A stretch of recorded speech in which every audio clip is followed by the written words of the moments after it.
Hello and welcome to an episode of Historically Marked. I am at the Harugari Cemetery in Manchester, Missouri, and I'm just not too far off the main drag on Manchester Road, just right, I'm actually kind of looking at the Manchester City Hall, which is also known as the Historic Lyceum Building.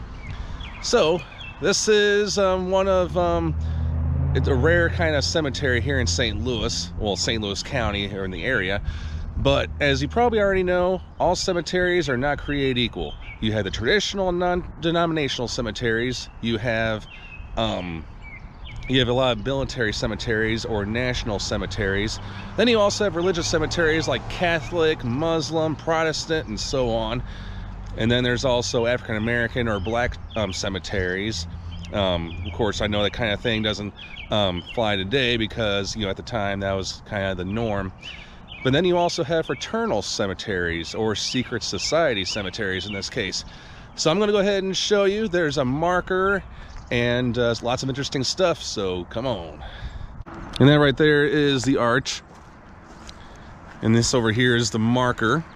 This is actually one of 3 fraternal cemeteries here in the St. Louis area. One of them is very hard to find. The other one is somewhere in St. Louis.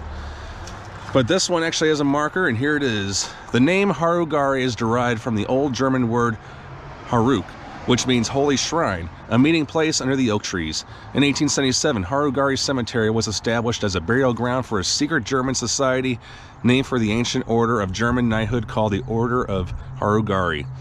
The society first began on the East Coast in 1848 as a way for German immigrants to preserve the German culture and language. As they moved westward, they established Harugari lodges along the way. By 1897, 22 of the 25 Harugari lodges in Missouri were in the St. Louis area. The society also recognized the need to establish their heritage and a means to identify their descendants. Therefore, plots of land were donated or purchased for cemeteries. Accordingly, in 1877, okay, I can't pronounce that word, but or that one, or but the group acquired 1.81 acres from Henry and Ann Seibel, prominent residents and landowners. Henry, himself an immigrant from Germany at the age of 16, donated his land to the society, with the understanding that the property only be used as a cemetery. Of the many graves at Harugari Cemetery, only 22 of the markers remain, one of which belongs to Henry Seibel, which I will show you later on.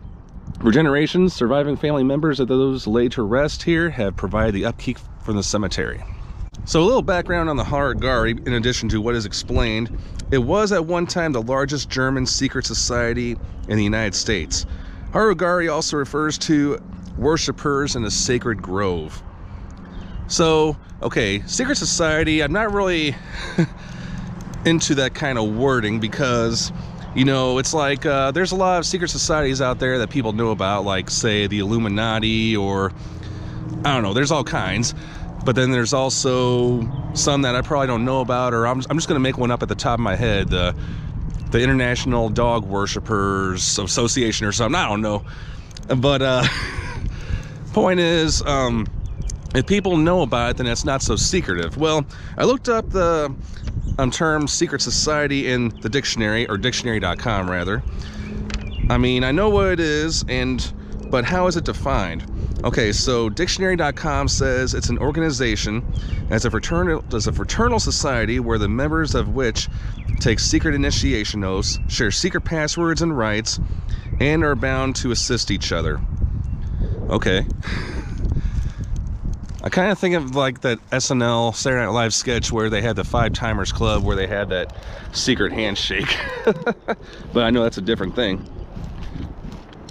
So according to findagrave.com, the profile for this cemetery, there are 47 recorded interments here, and like the marker says, there are not very many headstones that are still up.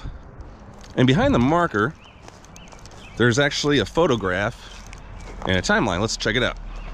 So it looks like they had like brochures here, but of course I don't see one. All right, that is Henry Seibel, and it looks like so the 4th grade class of Sorrento Springs Elementary School, instructed by Juanita McKee, restored the cemetery at Grand Glaze Lodge of the Harugari Society. And looks like somebody did some research, and oh wow, even a map too. Well, that's pretty cool that they took the time to do this. That is so awesome.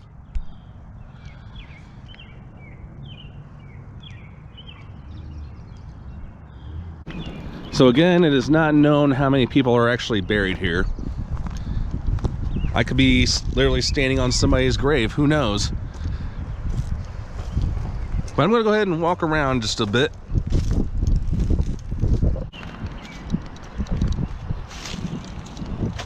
Little stone here. This is for the Oberbeck family. 1902. Oh, died in 1902. This is for Augusta, wife of William Oberbeck. Looks, it says, I don't know if that says 68 or 88 years. I want to say 68. And right where that private residence is, that is where Martin and Mary Zimmerman are both buried. Now here's a new looking stone that you can actually read. It's the Kern family. But as opposed to, say, back there where there's an older looking stone. Sadly, I can't really read it, even if I were to use my hands or fingers, you know. You know, that really fooled me. It almost looks like a broken tree stump. But it looks like this one has a special, okay, Woodman of the World Memorial. Wow. And Leopold. See, sadly, I can't even read it. I mean, it's got some moss on there. Still, I mean, something with this kind of symbol on it. And that right there where the flag is, that is where Siebel or Seibel is. So let's check it out. So I did do some research on Henry Siebel or Seibel. There are no dates on this tombstone, but what I can tell you about the gentleman is, besides that he donated this land, he was a Civil War veteran. Now, even though there are no dates that I know of on the stone, he was 95 years old at the time of his passing. He had at least 8 children. And it looks like a fresh flag was added there. And for all I know, he could have descendants that are still alive today. Thanks so much for tuning into this episode of Historically Marked. All right, so it's very interesting that, you know, these kind of places do exist, especially in the St. Louis area. Again, this is one of 3 fraternity cemeteries in the St. Louis area. And again, the other 2 were kind of hard to find, but this one, luckily it had a marker, so I'm glad I gave it its own episode. So it's really cool and very interesting that this kind of thing exists, because, you know, some people, you know, either A, they choose to be cremated after life, or they want to be buried with their family, or they want to be buried far away, or behind their church or whatever, or they want to be buried as a member of their fraternity, you know, eternally. So, all right, I'm at the Harugari Cemetery in Manchester, Missouri. I am Jason, signing off.